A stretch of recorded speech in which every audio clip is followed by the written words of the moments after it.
오늘은 성경적인 부부상에 대해서 말씀을 할 것이고요. 특별히 아내에게 집중해서 말씀을 드리려고 합니다. 부부에게는 좋은 말씀이라고 생각할 수 있을 거고요. 그러나 아직 미혼인 싱글들에게는 또 먼 얘기인 것 같이 들릴 수 있겠지만 곧 결혼해서 부부가 될 거니까 귀도 아마 들었으면 좋겠고요. 이미 연세가 지긋하셔서 짝지를 잃고 혼자 사시는 분들도 계신 것 같기도 하고요. 또 부모님들이 다 그대로 같이 살아 계셔서 이 말씀을 들을 때 이미 산전수전 다 겪었는데 이제 뭘 고치겠나 그런 생각하시는 분들도 이 말씀을 통해서 고치셔야 되고, 또 자녀들을 교양하고 훈계할 때나 권면할 때 성경적으로 잘 하실 수 있는 그러한 도구가 되고 또 교육이 되는 그런 시간이 됐으면 합니다. 먼저 성경적이라고 할 때 보통 부부 얘기를 하면 자료가 무궁무진해요. 행복한 부부, 행복한 남편, 행복한 아내 이런 책들도 많고 또 유튜브에 들어가면 그런 강의도 많습니다. 근데 제가 이렇게 많은 걸 접해보지는 않았지만 접해보면 성경적인 것이 아니라 그냥 일반적 도의적이고 윤리적인 부부 생활에 대해서 많이 얘기해요. 경험에서 나온 이야기들을 많이 해서 웃기도 하고 눈물도 흘리기도 하고 그렇습니다. 어떤 때는 즉문즉답이라고 하는 그러한 것을 걸고 스님 한 분이 부부 생활에 대해서 얘기하는 걸 제가 들었어요.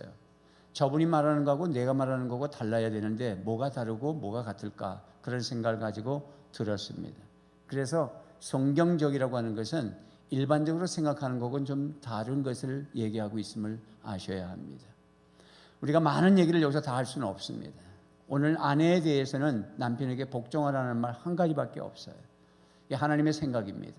여기다 대고 잡다한 얘기를 부부 생활에서 아내가 할 역할을 잡다하게 얘기할 것이 없고요. 오직 복종하라는 말입니다. 근데 성경적이라고 할 때 성경에서는 뭘 원하시냐 할 때 오늘 본문을 보면 쭉 읽었습니다마는 아내하고 남편 얘기, 남편과 아내 얘기를 왜 교회와 예수 그리스도의 관계에 대해서 얘기를 했을까? 어쩌면 남편과 아내 얘기의 그런 단어보다도 교회와 그리스도의 관계의 단어가 더 많이 나와요. 그러면서 이거는 그냥 32절 말씀에 보면 이 비밀이 크도다. 나는 그리스도와 교회에 대하여 말하노라. 이렇게 말씀하셔요. 부부 얘기하면서 뭐라 그러시냐면 이 비밀이 크다. 그 비밀이라는 말은 숨겨져 있다는 거죠. 나는 그리스도와 교회에 대해서 말하는데, 남편과 아내에 대해서 말씀하시고 나서 나중에는 결론 지을 즈음 돼서는 교회와 그리스도에 대해서 말하는 것이래. 여기 교회는 건물이 아니라 저와 여러분들, 즉 쉽게 생각하면 성도와 그리스도에 대해서 말하는 거라고 말씀하셨어요. 그래서 중심 의도는 뭐냐면 아내와 남편이 서로 부부 생활하는 것이 성도들과 예수 그리스도의 관계를 보는 거라는 거예요. 성경적이라고 하는 것은 단순한 부부 생활이 아니라 그 부부 생활을 통해서 뭘 보고 싶은 거냐면 성도들과 그리스도의 관계를 보고 싶고 그렇게 보여지기를 원하시는 거예요. 이것을 이제 다음인가쯤 되면 부모 효도라는 날이 어버이주일이나 듣는 설교를 지금 듣게 되겠죠. 그는 지금 들어야 마땅한 거지 1년에 한번 어버이주일이나 들으라는 말씀은 아니기 때문에 우리가 어버이주일날 또 듣고 말씀을 들어서 알지만 부모에게 효도하라는 것은 세상 윤리적으로 나를 키웠기 때문에 날 낳아주시고 진자리 마른자리 거두어 주시고 어쩌고 그런 건 세상 윤리예요.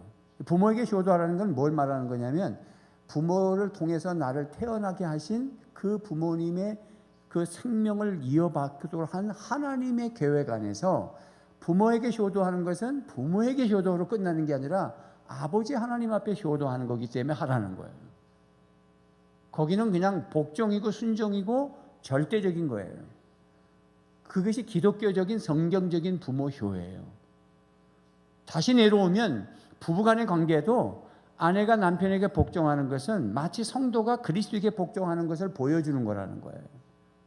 여러분들이 남편을 잘 섬기고 복종하고 잘 순종하면 아이들이 보면서 가정은 이런 거구나, 아내는 이렇게 하는 거구나, 아버지는 이렇게 하는 거구나, 그리고 예수 믿는 성도들은 교회의 성도들, 예수님에게 순종하라 할 때 그런 생각을 하면서 우리 엄마가 우리 아빠한테 순종하는 것처럼 아마 그렇게 해야 되는 거구나. 이거 배우라는 거예요. 다른 믿음의 성도들이 뭐 보이지 않는 하나님을 어떻게 섬기고 순종하는가? 아내들이 남편 순종하는 것처럼 하는 것이 교회가 그리스도에게 순종하는 것이구나. 이거 배우라는 거예요. 그래서 성경적이라고 하는 것입니다. 그렇다면 오늘 말씀에 아내는 남편에게 복종해야 합니다. 그냥 명제입니다. 아주 거북한 말씀이죠. 아내들은, 남편은 신나는 날이고. 22절, 23절, 24절을 한번 다시 읽어요. 시작. 아내들이여 자기 남편에게 복종하기를 주께 하더라. 이는 남편이 아내의 머리됨이 그리스도께서 교회의 머리됨과 같음이니 그가 바로 몸의 구주시니라. 그러므로 교회가 그리스도에게 하듯 아내들도 범사에 자기 남편에게 복종할지니라. 아멘. 그 단어가 아내는 남편에게 복종하라는 얘기만 하셨어요. 긴 문장이지만 남편에게는 많은 말을 했는데 다음 주에 이제 많은 말을 듣게 될 겁니다. 근데 아내들은 딱 한마디 했어요. 뭐래요? 복종하래요. 그리고 마지막 절 33절에도 아내에게 잠깐 나오죠. 33절 한번 마지막 절 읽어보겠습니다. 시작. 그러나 너희도 각각 자기의 아내 사랑하기를 자신같이 하고 아내도 자기 남편을 존경하라. 뭐 하라? 존경하라. 아이고 존경할 게 있어야 존경하지. 그런 얘기하면 안 되는 거예요. 존경하란 말이에요. 존경할 것이 있어야 존경하는 거는 세상 사람들도 다 해요. 우리 크리스천들은 내가 존경하는 것은 성도가 그리스도에게 존경하고 복종하는 것처럼 보여주기 위해서 하는 거기 때문에 하라는 거예요. 부모 시호도 그러면 부모가 나한테 한 게 뭐 있어? 나 안 놓고 도망가고 뭐 그런 게 아니라는 거예요. 하나님의 계획은 그 부모를 통해서 내가 태어났고 내가 예수 믿어 하나님의 자녀가 되고 이 땅에 하나님 나라를 위하여 구속사를 위해서 이렇게 쓰임받는 하나님의 계획 속에 네 부모를 사용했으니까 너는 부모를 효도하는 것은 곧 나에게 효도하는 것이다. 그 얘기하는 거니까 따지지 말고 효도하는 거예요. 똑같습니다. 다시 본문으로 옵니다. 그래서 23절 말씀에 보면 복종하는데 이는 남편이 아내의 머리됨이 그리스도께서 교회의 머리 된 것 같아. 그냥 복종하라는 게 아니라 지금 굉장한 말씀을 하고 계십니다. 교회, 우리 성도들은 예수님의 몸이에요. 그리고 예수님은 우리의 머리시고. 근데 아내들은 남편이 아내의 머리 됨을 성도들이 몸이고 예수님은 머리가 되는 그 머리라고 하는 부분에서 남편도 머리라는 거예요. 그러니 요즘 집안에 아내들은 내가 머리인 것 같은데 우리 남편은 돈도 못 벌어오고 맨날 잔소리만 하고 술이나 먹고 카드 끊어가지고 빚이나 지고 지가 무슨 머리고 내가 머리지. 이렇게 생각하는 분들은 헷갈리지 마시고 남편이 머리라는 걸 잊지 마십시오. 자, 아내들이요. 그러나 남편들이 올커니 오늘 아주 그냥 좋은 설교 하시겠구나. 그렇게 생각하실 수 있어요. 충분히 이해가 됩니다. 저도 신납니다. 아내가 오늘 아기 본다고 산부 예배 나갔는데 또 2번 들었으면 좋겠는데 나간 것 같아요. 그래서 2부 때 충분히 들었으니까 아마 괜찮을 거예요. 그런데 제가 아침에 그랬습니다. 아침에 여보 내가 오늘 성경적인 부부상에 대해서 설교를 할 거고 아내에 대해서 설교할 거고 다음 주는 남편에 대해서 설교할 건데 좀 마음이 좀 그렇다. 그랬더니 뭐라는 줄 아세요? 요즘 아내들이 남편들에게 희생을 안 하고 그래서 참 이혼도 많이 하는데 잘 됐지 뭐. 자기한테 적용 안 하고 요즘 여자들이 그러더라고요. 그래서 제가 거기다 대고 솔직한 마음은 여보 내가 남편으로서 당신한테 몇 점이나 될 것 같아? 이 얘기 묻고 싶은데 겁나서 못 물었어요. 정말 겁나서 못 물었습니다. 그래서 저도 하면서 저에게도 적용하고 또 우리 부부에게 적용하고 그랬어요. 자, 그런데 남편들 잘 들으십시오. 우선 아내들이 아무거나 순종할 수 없다는 거예요. 물론 여기 범사에 그렇게 되어 있어요. 범사에 24절에 그러므로 교회가 그리스도에게 하듯 아내들도 범사에 자기 남편에게 복종하라. 이 범사에 감사하라 그러면 우리가 고난당하고 어려울 때도 감사하자는 말과 범사에 남편에게 복종하라면 어렵고 힘들고 남편이 잘 못해주고 해도 순종하고 복종해라 이렇게 적용해야 되는 거잖아요. 그런데 그 범사가 주 안에서예요. 주 안에서. 자, 말씀을 좀 들어보면 아내가 남편에게 순종하지 않아도 되는 게 있어요. 아따 잘 됐다, 그죠? 일단 그 얘기부터 먼저 하시고 듣고 복종하라는 얘기를 들어야 덜 부담되니까. 남편이 아내에게 너무 굴종을 요구해. 이 굴종이라는 것은 무조건 순종하라고 하는 거죠. 되지도 않는 걸 무조건 순종하라고 하는 거. 그건 순종할 수 없어요. 어떤 부분에 그렇게 하느냐면 남자들이 좀 다 그런 건 아니지만 아내를 좀 무시해요. 무시하는 게 역력해요. 말대꾸 하고 뭐 그러면 말대꾸 하지 마라. 무조건 순종해. 뭐 이런 설교를 들어서가 아니라 그냥 평소의 삶이 너는 생각도 하지 말고 말도 하지 말고 무조건 순종해. 이렇게 말도 하는 사람도 있어요. 생각도 하지 말래. 그거는 아내를 무시한 거예요. 아내를 몸종으로 생각한 거예요. 그런 남편들이 여기 계시다면 회개하셔야 됩니다. 그런 남편들은 아예 처음부터 결혼하지 말고 그냥 가사 도우미하고 살았어야 되는 겁니다. 밥 해주라면 밥 해주고 빨래 해주고 집안 청소하고 집에 가버리고 다음 아침에 와서 그런 여자가 살았어야죠. 아내는 다릅니다. 아내는 돕는 배필이에요. 여러분, 아내 하와를 만들 때 남편의 갈비뼈에서 만들었는데 어거스틴은 그것을 영적으로 이렇게 아내의 위치를 얘기했어요. 만약에 하나님이 머리뼈에서 만약에 뽑았으면 아내가 남편을 막 그냥 군림하고 막 다스리려고 했을 것이다. 또 오히려 발바닥에 뼈를 뽑았다면 남편이 아내를 그냥 아까 같이 그냥 몸종으로 부리고 그랬을 것이다. 그런데 갈비뼈 중간에서 뽑았기 때문에 남녀가 평등하다. 뭐 이렇게 해석을 했어요. 어거스틴이. 뭐 그것도 일리는 있습니다. 그래서 하나님이 어떤 의도를 가지고 갈비뼈에서 뺐는지는 잘 몰라요. 모르는 영역은 모른다고 해놔야 돼요. 근데 중요한 것은 성경에 분명하게 명확하게 말한 건 아내가 남편의 위치에서 아내는 어떤 위치냐면 돕는 배필이라고 했던 거예요. 여러분 어때요? 남을 돕는 것은 할머니가 짐을 가져가는데 내가 돕는 거는 할머니보다 내가 더 힘이 있고 그래서 돕는 거잖아요. 돕는 건 항상 능력이 있는 사람이 돕는 거예요. 그런 걸 보면 아내가 어느 부분에서는 남편의 약점, 허약하고 부족한 부분을 채울 수 있도록 하기 위해서 아내를 세워줬다면 내가 무시하고 몸종처럼 부리는 게 아니라 나보다 더 나은 부분도 있다는 것을 생각하고 사랑하고 존경해야 돼요. 그게 돕는 배필의 의미예요. 왜냐하면 돕는 배필이라고 하는 말의 히브리 말이 에젤인데 그냥 우리 한글로 번역할 땐 에베네셀, 사무엘 선지자가 하나님이 여기까지 도우셨다 그래서 요단강이 아니라 이제 이 돌을 주어서 기념비를 세울 때 에벤에셀이라고 그게 이름을 붙여줬을 때 거기에 에셀이란 말이 도움이에요. 에벤이란 말은 돌이란 말이고. 근데 그걸 에젤을 돕는다. 이 말이 하나님에게 쓰인 말이에요. 하나님이 도우셨을 때 히브리 말로 에젤이에요.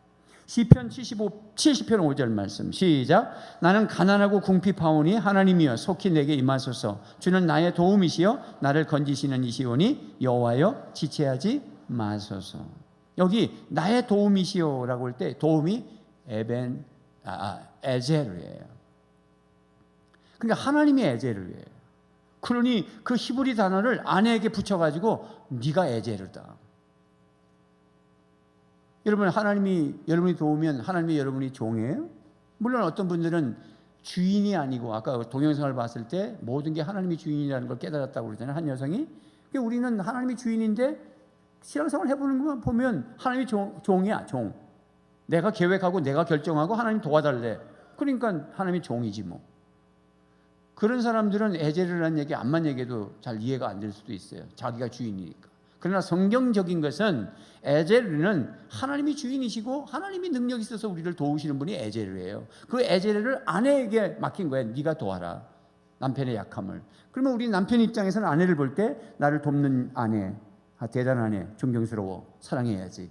이런 마음을 가져야 되지 무시하면 안 된다는 것입니다. 그래서 남편들이 어떤 약점이 있어서 도와줘야 되냐면 보통 아내보다 감이 떨어져. 감각이 없어요. 둔해요, 남자들은. 뭐 원래 그렇습니다. 그래서 아내들은 육감이 있어요. 물론 그 육감 가지고 때려잡아가지고 골치 아픈 일도 생기지만 그러나 아내에게는 감이 있어요. 뭔가 느낌이 있어서 아내가 남편에게 얘기하면 뭐 남편이 어느 부분은 인정하고 속으로는 딱 정확하게 맞췄네. 그러면서 바깥으로는 자존심이 상해가지고 빡빡 위지 말고 인정하고, 그래서 인정하고 그것을 또 순종하는, 왜냐하면 아내들만 남편에게서 복종하기를 되어 있는 게 아니라 21절 말씀을 어떻게 하고 지난주에 끝났냐면 21절 같이 봐요. 시작. 그리스도를 경외함으로 피차 복종하라. 피차 서로 복종하는 거예요. 다음 주에는 남편들에게 아내 사랑하라는 얘기를 할 건데, 그러면 아내는 남편 사랑 안 해도 되나요? 남편만 아내 사랑하고, 그런 말은 아니잖아요. 서로 사랑하는 거예요. 여전히 오늘도 서로 복종하는 거예요. 그러나 아내가 해야 할 가장 큰 덕목은 남편에게 복종하는 겁니다. 그래야 가정이 깨지지 않고 이혼 안 해요. 자, 그래서 남편이 떨어지는 게 감이니까 아내가 감각을 가지고 얘기하면 아내의 말을 인정하고, 그래서 또 서로 순종하고 복종할 때 가정이 세워져요. 두 번째는 아내보다 관계 맺는 것이, 남편은 좀 딱딱해요. 즉 집안의 뭐 친족 간의 관계, 시부모의 관계, 장인 장모의 관계, 이렇게 관계를 맺을 때 아내들이 잘해요. 그래서 뭐 생신을 맞이하면 선물 꾸미고 그렇게 아기자기해서 또 드리고, 이런 게 남편은 그런 거 잘 모르잖아요. 여보, 저희 친정 부모 어머님이 생신이야. 이렇게 아내가 먼저 얘기를 해줘요. 그랬어? 그러면 남편이 따라해야지 그때는.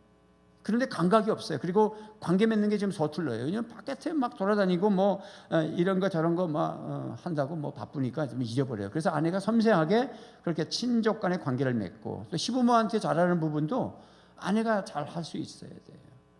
그게 지혜예요. 이게 성경적인 아내상을 얘기하는 겁니다.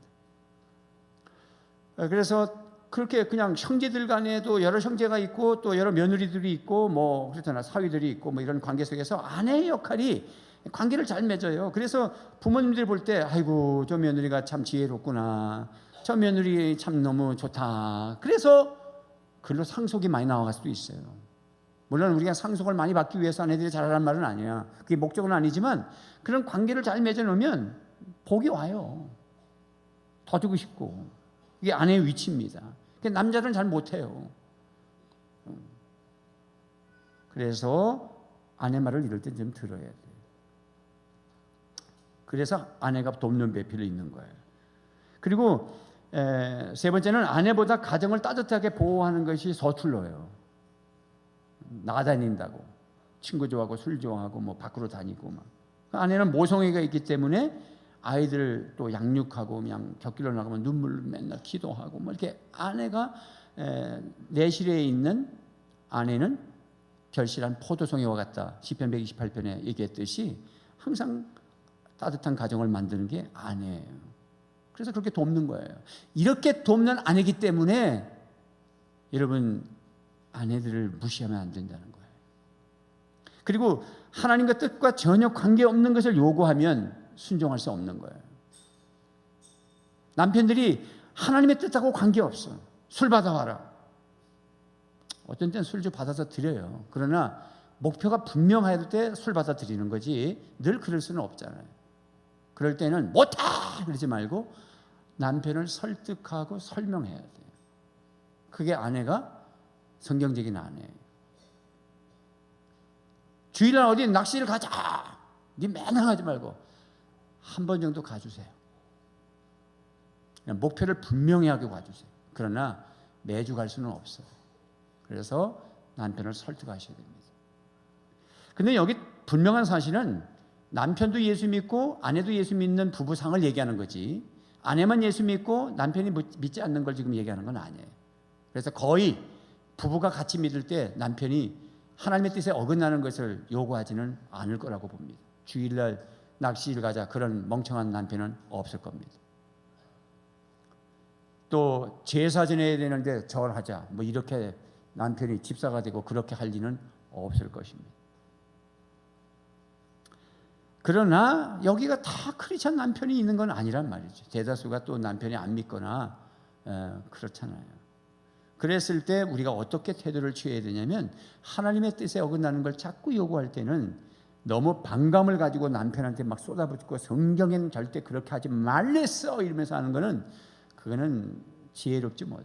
남편이 믿지 않으니까 가치관과 세계관과 성경관이 없으니 아내가 복음을 전해야 될 입장에서 잘 다독거려야 되는 것입니다. 그럼에도 불구하고 종교적인 차이 때문에 스트레스를 계속 주고 남편이 바람을 피고 집에도 들어오지 않고 아내에게 계속 이혼을 요구하면 이혼할 수 있습니다. 혁명적인 얘기죠. 성경이 그러합니다. 그러니까 아내를 깔보지 말라는 거예요. 남편들은. 고린도서 7장 15절 말씀에 보면 이렇게 되어 있어요.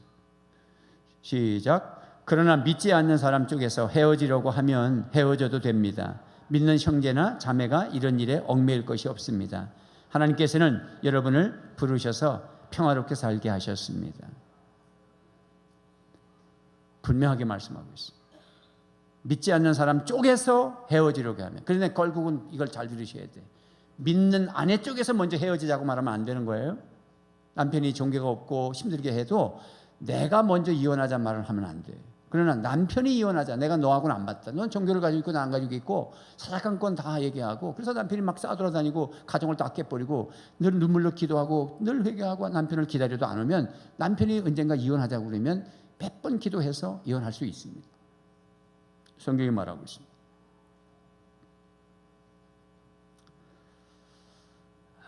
그래서 그런 거 외에는, 즉 하인처럼 부리거나 인격을 모독하거나 하나님의 뜻에 관계없는 것을 요구하거나 그런 거 외에는 아내는 남편에게 복종해야 합니다. 복종할 때 아내의 위치가 남편보다 못해서 복종하라는 말이 아니라는 것을 잊지 마십시오. 이 말씀은 고대의 가부장적 문화에서 그 당시에 여자를 무시하고 여자를 숫자에도 넣지 아니하고 마치 종처럼 부리고 일부 다처제를 하고 있었던 어떤 문화적 그런 배경에서 이 성경이 쓰여졌기 때문에 오늘날 적용할 때는 그렇게 적용하면 안 된다, 그렇게 말하면 안 됩니다. 왜냐하면 명확합니다. 이거는 고대에 있었던 어떤 문화적인 것을 가지고 얘기한 게 아닙니다. 왜냐하면 교회와 그리스도의 관계를 얘기하셨기 때문에. 교회와 그리스도의 관계가 어떤 고대의 문화적 관계로 말하는 게 아니고 명확한 진리이기 때문에, 예수님은 교회의 머리시고 우리는 성도들은 그의 몸이시라고 하는 관계를 보여주기 위해서 부부관계를 얘기하는 거기 때문에 아내가 복종하는 것은 절대 고대의 문화 속에서 나온 말이 아니라는 거 오해하지 마시고 순종하셔야 됩니다. 또 두 번째는 부부는 복음 안에서 평등하다는 걸 잊지 마십시오. 그래서 남편들은 무시하지 마십시오. 그리고 아내들은 열등의식을 갖지 마십시오. 복종한다고 그래서 열등의식을 갖지 말라는 거예요. 아, 내가 복종하는 처지에 있는 거야? 이렇게 생각하지 마시고 이건 돕는 배필로서 강력한 자리에 있다는 걸 잊지 마십시오. 그리고 평등합니다. 고린도서 7장 갈라디아서 3장 28절 시작. 너희는 유대인이나 헬라인이나 종이나 자유인이나 남자나 여자나 다 그리스도 예수 안에서 하나이다. 하나라는 말은 평등하다는 거예요. 똑같다는 말이잖아요. 하나라는 말. 유대인과 헬라인이 같단 말은 인종차별 금지, 기독교적인 관점에서. 그래서 제주도에 예멘 사람들이 지금 난민들이 들어왔는데 어떻게 할 거냐. 저는 아직 제 마음에 결정나지 않아서 뭐라고 적용하면서 설교하지 않고 있습니다. 그러나 많은 이슈가 있습니다. 모슬렘 해거가 들어온다, 그래서 막아야 된다. 그러나 그 사람들의 입장을 바라봅니다. 그 사람에게서 나는 누구냐 할 때 그렇게 얘기하지만, 나는 그 사람들에게 이웃인데 선한 사마리아인 입장에서 나라를 잃고 나라를 들어갈 수가 없고 배를 타고 보트 피플처럼 풍랑을 만나서 여기까지 왔는데, 뭐 배 타고 온 건 아니고 비행기 타고 올 수도 있고 여러 가지 환경이 있지만 그 사람들을 그냥 내몰면 어떻게 하나, 이런 또 인륜적인 생각도 해야 되는 것입니다. 이것이 인종차별하면 안 되는 거예요. 기독교적인 관점에서 뭐 여러 가지로 운동을 하고 반대하기도 하고 모슬렘이 들어올까 봐 그러기도 하지만 조금 조심스럽습니다. 적용 부분이니까. 뭐 국회의원이 나한테 카톡을 보내서 저는 반대합니다. 기독교에서도 반대하고 있는데 그 자리에 저를 불러주시면 저는 강력하게 얘기하겠습니다. 그러는데 내가 노코멘트 했습니다. 그러면서 성경 구절을 하나 딱 띄워줬습니다. 하나님 사랑, 이웃 사랑에 대해서 기독교인 관점에서 그들을 어떻게 바라야 되는지 그렇게 섣불리 얘기하지 마십시오. 이건 기도할 부분입니다 라고 던져놨습니다. 그리고 종이나 자유인이나 하면은 신분 차별 금지입니다. 기독교적인 관점에서 무시하면 안 됩니다. 남자나 여자 평등합니다. 그래서 양성 차별 금지입니다. 그런데 오늘날 성차별, 양성 차별이 아니라 성차별을 하지 말아야 된다. 성평등이라는 말을 써요. 양성평등인데 양자를 빼서 성평등을 지금 하려고 했어요. 근데 국무회의에서 벌써 이미 통과된 걸로 알고 있습니다. 우리 기독교에서 삭발을 하고 반대를 했는데 그 반대는 이유가 뭐냐면 양성평등이어야지 남자가 여자가 평등하다는 말을 해야 성경적이지 성평등은 남자와 남자, 여자와 여자가 관계를 맺어도 성평등하기 때문에 동성애를 인정하려고 하는 그런 꼼수로 법안에 넣었다는 것이죠. 무서운 것입니다. 참 무서운 것입니다. 여러분, 양성평등입니다. 성평등이 아니고 양성평등이란 말이에요. 민주주의가 아니고 자유민주주의란 말이죠. 근데 자유를 빼버렸어요. 조선민주주의 공화국, 북한도 민주주의입니다. 무슨 말인지 알겠습니까? 기도해야 합니다. 다시 본문으로 옵니다. 아내와 남편은 양성평등합니다. 심지어 부부는 성적으로도 평등합니다. 고린도서 7장 4절 시작. 아내는 자기 몸을 주장하지 못하고 오직 그 남편이 하며 남편도 그와 같이 자기 몸을 주장하지 못하고 오직 그 아내가 하나니. 이 전반 넘어가지 마세요. 아직. 네, 존경합니다. 집중하고 잘 따라오신다는 건데 넘어가면 안 돼. 이게 넘어갈 일이 아니에요. 성적인 얘기인데 왜 그냥 넘어가요? 성생활하는 얘기인데. 아이고 망치게라 목사님 넘어갑시다. 아니요, 넘어가면 안 돼. 아내는 자기 몸을 주장하지 못하고 오직 그 남편이 하며, 그 말은 뭐냐면 남편이 여보 오늘 잠자리 좀 하자 그러면 할렐루야 그래야 된단 말이에요. 남편이 주장하는 거예요. 이거는 과히 혁명적이 아니라 지금까지 해오는 남자들의 남성 우월 뭐 이런 것에 대해서 별 문제가 없어요. 그런데 그 다음이 문제지. 뭐라 했냐? 남편도 그와 같이 자기 몸을 주장하지 못하고 오직 그 아내가 하나니. 여보 샤워 좀 해. 오늘 좀 부부관계 좀 가져야 되겠어. 그러면 할렐루야 해야지. 나 피곤해. 그러면 안 된다는 거야. 이건 혁명적인 거예요. 아내가 요구할 때 남자도 순종해야 된단 말이에요. 이렇게 평등한 거예요. 아내를 그냥 무시하라고 하는 게 아니라 아내도 요구할 게 있다는 거예요. 그러니까 아내 입장에서는 복종하라는 말이 굴종이 아니라는 거예요. 고대 사회의 문화에서 나온 게 아니란 말이에요. 성경은 평등한데 이 복종이라는 것이 꼭 못해서 복종하는 게 아니라는 거예요. 왜냐하면 창조 질서이기 때문에. 남편이 아내의 머리됨이 그리스도께서 교회의 머리됨과 같다라고 하는 23절, 이거는 가정의 질서를 얘기하는 거예요. 머리 된다는 것은 높다라는 의미보다는, 여러분 한번 생각해요. 여러분의 가정이 두목이 둘이야, 오야복이 둘이야. 아내도 있고 남편도 있고. 그러면 애들이 헷갈려요. 딱 헤드십은 한 분이 해야 돼. 그러면 아내가 하겠냐. 그렇다고 자식이 똑똑하다고 우리 집에 헤드는 너다, 오야방은 너다, 장남 이리 와, 우리는 뭐 힘도 없다, 네가 오야방이다. 그렇지 않습니다. 관 속에 들어갈 때까지 아버지가 그 가정의 가장이고 헤드십이고 두목입니다. 두목이라 해서 좀 죄송하지만 그 정도 돼야 이제 그 권위가 세워지니까. 그 말은 가정의 질서고 책임감이 있다는 거예요. 가정의 헤드십은 남편인데 여전히 남편에게 권위와 책임을 쥐어줘서 질서를 잡아야 부부관계와 가정의 질서가 잡히고, 그리고 거기에 문제가 다 녹여질 수 있어요. 이 요즘에 문제가 뭐 이혼을 한다든지 뭐 여러 가지 문제가 다 종합을 해보면 부부관계에서 아내가 남편에게 순종하지 않는 거예요. 또 남편은 아내에게 너무 굴종을 시키거나 성경적인 것도 아닌데 요구하거나 이런 것들. 그래서 뭐 단순한 거 하나만 얘기하고 있잖아. 하나님이 이것만 되면 가정은 질서가 잡힌다는 거잖아. 그래서 가정의 모든 책임을 남편에게 물을 것이기 때문에 아내는 남편에게 책임을 물을 남편을 바라보면서 순종해 줘야 되는 거예요. 하나님이 남편에게 책임을 물을 거예요. 하나님 앞에 서면, 남편들이 서면 세 가지를 물을 거예요. 첫째, 네 신앙을 어떻게 지켰는지 물을 거예요. 두 번째는 자식들의 신앙을 어떻게 지켰는지 물을 거예요. 세 번째는 아내의 신앙을 어떻게 지켰느냐고 물을 겁니다. 몰라요? 그 마누라 내가 그 마누라까지 책임져야 됩니까? 그렇게 말할 수 없어요. 하나님이 남편에게 책임을 물을 거예요. 왜냐하면 아담과 하와의 에덴 동산에서의 범죄는 솔직히 말해서 누가 먼저 범죄를 저질렀어요? 하와 그 여자가 먼저 먹었어요. 여자가 참 문제란 말이에요. 그런데 하나님 앞에서 하나님이 주신 그 여자가 먹게 해서 먹었습니다. 그렇게 말하면 안 되는 거예요. 책임이 너에게 있었어. 너 헤드십이야. 너가 네 집안의 가장이야. 내가 너한테 책임을 물을 건데 그렇게 말하면 안 돼. 이게 태초에부터 여기까지 흘러온 거예요.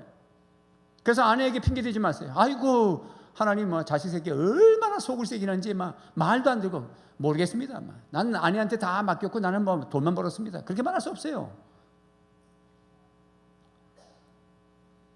그래서 로마서 5장 12절 말씀에 보면 분명하게 나타납니다. 아담에게 책임 물은 거 뭐라 그랬어요? 시작. 그러므로 한 사람으로 말미암아 죄가 세상에 들어오고 죄로 말미암아 사망이 들어왔나니 이와 같이 모든 사람이 죄를 지었으므로 사망이 모든 사람에게 이르렀느니라. 아멘. 그래서 한 사람으로 말미암아 죄가 세상에 들어왔어. 이 아담 때문에 책임을 묻는 거예요. 그래서 다시 회복될 때는 네가 아들이 된다는 말이 많이 나오는 거예요. 거기서도 딸 얘기 안 하고 여성 얘기 안 한다고 너무 섭섭하게 생각하지 말고 예수 그리스도의 속죄의 피에 흐르면 네가 아들이 되게 한다. 에베소서도 아들 되게 하신다. 이런 말이 나오잖아요. 그것은 대표성을 얘기하는 거예요. 목사에게 물을 것도 있습니다. 목사에게 묻는 것이 세 가지. 나도 아내에게는 남편이니까, 아이들에게는 아버지니까 네 신앙을 물을 거고, 자식들 신앙을 어떻게 지켰냐고 물을 거고, 아내의 신앙을 어떻게 지켰냐고 물을 거고, 마지막에 네 번째 하나 더 있는 것은 성도들을 어떻게 신앙으로 잘 키웠냐고 물을 거예요. 성경에 나와 있습니다. 히브리서 13장 17절 말씀입니다. 시작. 여러분의 지도자들의 말을 곧이 듣고 그들에게 복종하십시오. 그들은 여러분의 영혼을 지키는 사람들이요, 이 일을 장차 하나님께 보고 드릴 사람들입니다. 그러므로 여러분은 그들이 기쁜 마음으로 이 일을 하게 하고 탄식하면서 하지 않게 해주십시오. 그들이 탄식하면서 일하는 것은 여러분에게 유익이 되지 못합니다. 이게 세 번역으로 하니까 아주 명확하게 나오죠. 목사님이 여러분들을 위해서 신앙을 걱정하고 기도하고 말씀으로 키우고 이렇게 할 건데 이거 기쁜 마음으로 하도록 여러분들을 순종하십시오. 왜냐하면 이 다음에 하나님 앞에 가서 하나님 앞에 셈하게 될 것이고, 하나님은 목사에게 성도들을 어떻게 가르쳤길래 네 교회 성도들은 반도 안 왔냐 이 천국에, 이거 물을 것이고, 일꾼을 세우라고 그러고 온 세상에 만물 충만으로 왕같은 제사장으로 키우라고 그렇게 말했거늘 너는 어떻게 했느냐고 물을 것이니 여러분들은 고분고분 상공부에 등록하시고 말씀 들을 때 아멘으로 하시고, 내가 불러놓고 얘기하면 목사님 알겠습니다, 그렇게 하겠습니다라고 고분고분 말 다 할 거 없고, 말 안 듣면 어떻게 되죠? 제가 탄식하죠. 탄식하면서 그 일을 하지 않도록 복종해라. 목사가 가슴 앓기를 하고 잠을 못 자고 우울증에 걸릴 만큼 번아웃이 될 만큼 그렇게 하지 말고 잘 복종해라. 그대로 그 말 그대로 남편에게 복종하라. 남편도 셈을 받게 될 것이다. 그러므로 남편이 좀 부족하고 그렇죠. 아이 하나 더 키우는 것 같고, 우리 남편을 볼 때마다 우리 아들 셋인데 그것도 셋이 또 버거운데 남편까지 생각하면 아이 넷을 키우는 것만큼 걱정스럽고 부족한 부분이 있을 수도 있습니다. 그러나 아내가 돕는 배필러서 남편이 볼 때 이런 부분은 좀 부족하고 경제 문제 좀 부족하고 재정이 어떻게 흘러가는지도 좀 부족해서 아내가 그냥 다 계획을 한 다음에 혼자 딱 정리해가지고 집도 팔고 집도 이사하고 나중에 퇴근하니까 집이 없어. 어디 갔어? 대문에 붙였어. 여보 아파트 몇 동으로 와요. 이런 식은 절대 안 된다. 아무리 남편이 우습고 재정적인 것이 잘 안 되고 해도 모든 시작과 끝을 의논하면서 아내가 남편을 도와주면서 여보 이렇게 하면 좋을 것 같은데 당신 생각은 어때? 그러면 남편이 그거 좋겠네 이러면서 끝까지 남편이 거기에 가담해서 마지막 결정권도 여보 그냥 살라고 하는데 살까? 사지 뭐. 이게 남편을 복종하는 거예요. 아멘입니까? 이렇게 하지 않기 때문에 이혼하는 거잖아요. 남편을 무시했기 때문에. 법에도 보니까 남편 모르게 돈을 빌려서 빚을 진 것이 남편에게는 빚 갚을 의미가 없다, 있다. 아내가 남편 모르게 돈을 빌렸어. 빚이 많아. 알고 보니까 나중에 뚜껑 열고 보니까 그때 남편이 아내가 한 건데 갚아야 될 의미가 있습니까? 없습니까? 뭐 한 반반 나옵니다. 우리 제가 아는 변호사가 어느 날 저한테 카톡을 보냈는데 상식적으로 잘 모르고 있는 부분에서 몇 가지를 이렇게 보냈는데 그 중에 하나인데 아 그렇게 했구나. 갑자기 왜 나한테 그걸 보냈는지 모르겠습니다만은 가정 살림에 유익을 같이 주었던 받았던 가정 살림에 관계되는 것은 남편이 몰랐더라도 갚아야 될 의무가 있어요. 근데 아내가 비싼 옷 사 입는다고 빌린 거는 안 갚아도 돼. 그러나 집 산다고 장사한다고 뭐 한다고 애 등록금 낸다고 했던 것들은 아내가 못 갚아도 남편이 몰랐어요 하면 안 되는 거예요. 그래서 자식 유학시키는데 몇백억을 받았으면 아내가 받았으면 전 모르는 일입니다. 그렇게 말하면 안 됩니다. 누구 얘기하는지 알겠죠? 그것이 법입니다. 그래서 최종 결정권을 항상 인정하고 순종하고 성경에 위배되지 않는 한, 하나님의 뜻하고 위배되지 않는 한 남편이 불신 남편이라도 맨날 요구하는 게 다 하나님의 뜻과 관계없는 것만 요구하지는 않을 거예요. 그러니까 복종하셔야 됩니다. 그리고 가정이 깨지고 불행하면 그럼 누가 책임지냐? 아내가 책임지는 게 아니라 남편이 책임져야 됩니다. 하나님 앞에서 저 옆에 내 때문이라고 말하면 안 됩니다. 가정이 깨졌을 때 가정이 깼다면 부부간에 이혼했다 뭐 이런 말이 아닙니다. 뭐 지금 아주 형편없이 뭐 물질적으로 여러 가지 복잡하게 얽혀 있을 때 남편은 책임감을 가지고 하나님 앞에 나와서 회개하면서 하나님 제가 가정을 돌보지 못한 책임이 저한테 있습니다. 아내가 고분고분 복종했고 모든 걸 저한테 의논했고 최종 결정을 제가 했는데 이렇게 됐군요. 하나님 회개합니다. 제가 지혜가 모자랐습니다. 다시 한번 기회를 주십시오. 그렇게 회개해야 합니다. 그러니까 이렇게 회개할 남편에게 여러분들은 의논해야 되고 순종해야 되는 것입니다. 자녀들이 가출을 하고 게임 중독에 걸리고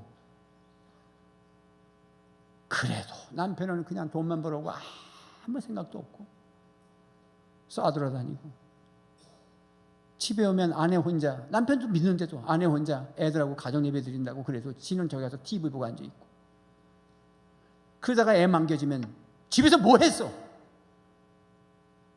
당신이 한 일이 뭐야? 왜 자식들이 이렇게 다 망겨진 거야? 그렇게 말하면 안 된단 말이에요. 그렇게 책임 추궁하면 안 돼. 모두가 다 아버지 책임이에요. 남편 책임이에요. 그러므로 아내는 남편에게 다 얘기해야 되는 거예요. 지금 둘째가 얼마나 힘든지 알아요, 여보? 둘째가 지금 너무 힘들어한단 말이야. 좀 죽으려고 해. 왜? 여자친구가 헤어지자고 도망갔기 때문에. 그런 얘기도 해야 되는 거예요. 그러면 아빠가 둘째를 데리고 나가서 산책도 하고 목욕도 같이 하면서 네 마음 안다. 아빠도 연애했는데 난 5번이나 거절당했다. 이 6번째 네 엄마 만난 거다. 나도 그때 죽을 뻔했다. 아내의 새끼가 돼가지고 그런 거 가지고 그렇게 하면 아무 도움도 안 됩니다. 그때는 자기 얘기를 하면서 충분히 이해한다. 조금만 참아. 마음 많이 아프지? 조금만 참아. 이 아버지의 책임감. 아버지가 할 몫이에요. 그런 남편에게 여러분들이 왜 복종 안 하겠어요?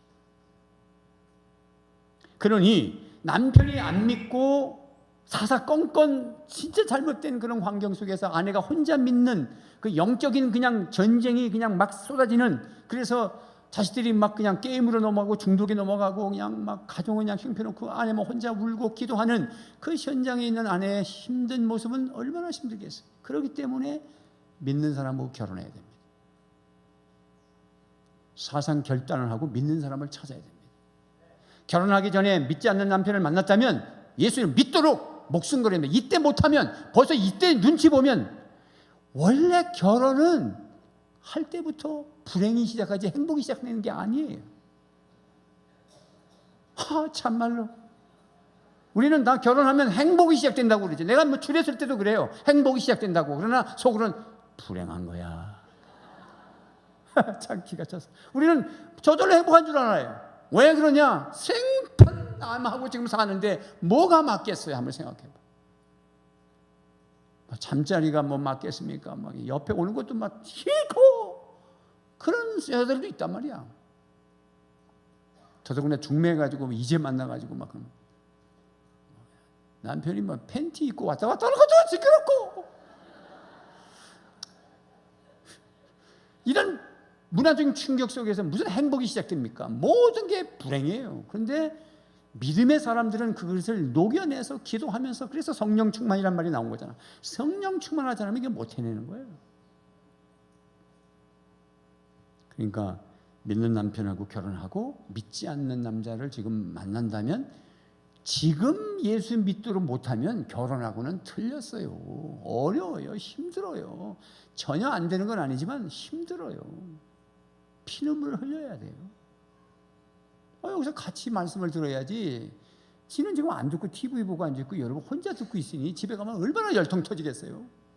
아이고, 내가 저 인간한테 복종하자니 참말로. 그러나 복종하십시오. 순종하십시오. 그래야 가정이 섭니다.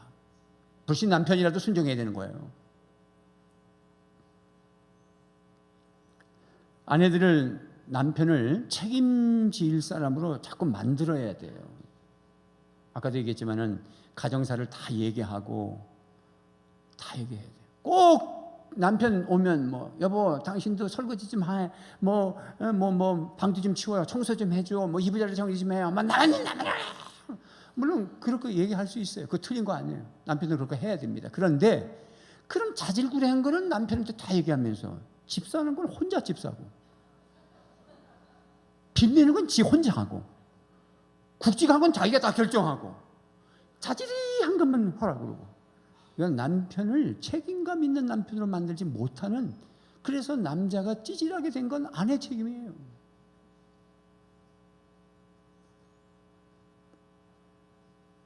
무책하면 남편을 만들지 말고, 남편이 뭔가 근사한 걸 건의하면 여보 그렇게 한번 해봐.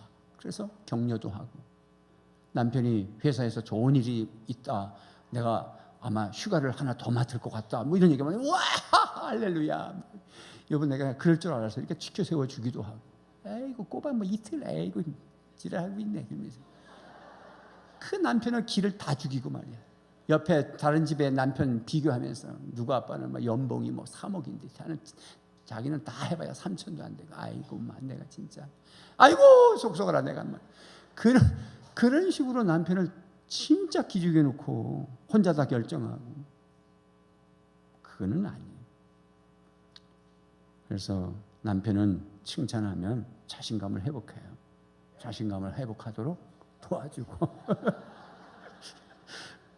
그렇게 하면 자식들이 부부가 저렇게 사는 거구나, 우리 엄마 너무 멋있고 우리 남편 우리 아빠 너무 멋있고 배워요. 뿐만 아니라 성도들과 교회와 그리스도의 관계를 이해하게 돼요. 이웃집에서 다 알아요. 교회 나가는 사람 다르다 하는 말이 뭐 다른 거 없어요. 예수 믿는 게 저런 거구나. 저들이 하나님 앞에 그렇게 꼬박꼬박 나가서 순종하고 예배드리러 가는 거 보면 저 부부 사는 거 보니까 그거 마땅하다. 이렇게 교회와 그리스도의 관계를 알게 된다는 거예요. 그리고 하나님이 보실 때 그렇게 성경대로 순종하고 책임져주고 보필해주고 법률 배필을 해주고 그렇게 하면 하나님이 그 가정에 성경대로 했으니까 하나님 문제를 해결해 주시고 울타리를 쳐주시고 행복하게 만들어 주시고 건강하게 만들어 주시고 그렇게 할 거예요. 아멘입니까? 크게 말은 쉬는데 안 된다. 성령 충만 받으라는 거예요. 그래서 아내들이 성령 충만 받아요. 남편들도 성령 충만. 그러면 사명이 생기지. 의무가 아니라 살아주는 게 아니라 내가 살아야 된다는 의무가 생기는 게 아니라 사명이 생기고 소명의식이 생기고 헌신이 되고 또 이제 이런 걸 배우면은 그냥 뭐 당신 그거는 굴적이야 굴적. 목사님 말씀하잖아. 그런 거 순종 안 해도 된다 했어. 또 그러지 말고 그거 하나 뜨면 삶의 뜻하고 전혀 관계없구만. 그렇게 말하는 게 아니라 성령 충만한 아내는 그렇게 말하면 안 돼. 사랑, 희락, 화평, 오래 참음, 자비, 양성, 온유, 충성, 절제. 여보 사랑해. 난 당신밖에 없어. 그러나 오늘 나 지금 교회 가야 되거든. 그렇게 말해야 되지.